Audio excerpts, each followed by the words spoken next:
Tanahan ni Cavite Congressman Ireneo Ayong maliksi ang opisyal na resulta ng botohan. Nag-concede na po siya sa kalaban si Governor John Vic Remulla kahit hinihintay pa ang resulta mula sa ibang mga presinto. Narito po ang aking report.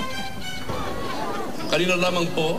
Ilang buwan din naging puspusan ng kampanya ni Congressman Ayong maliksi para mabawi ang gubernatorial seat ng Cavite mula kay John Vic Remulla na tumayong bise niya mula 2001 hanggang 2007. Pero sa isang liham, sinabi ni Maliksi na isinasantabi na niya ang mapaghati raw na laban sa politika at inaalok ang kamay ng pagbati kay Remulla.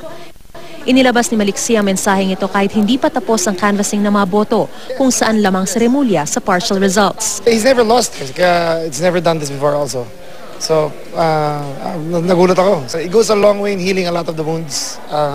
It's very magnanimous of him to concede the point of my victory and I really appreciate it.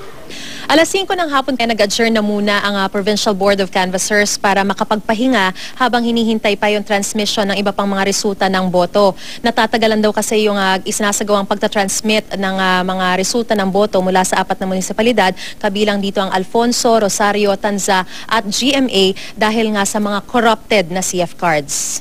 Kasi po yung system natin, kinakailangan magkaroon tayo ng 100% na transmission from 23 municipalities. Once na makomplete po natin, it reflects really yung resulta ng will ng ating mga voters. Wala pa namang pahayag sa ngayon ang running mate ni Maliksi na si Jay Lacson, anak ni Senador Panfilo Lacson na natatalo pa rin kay Jolo Revilla, anak ni Senador Bong Revilla.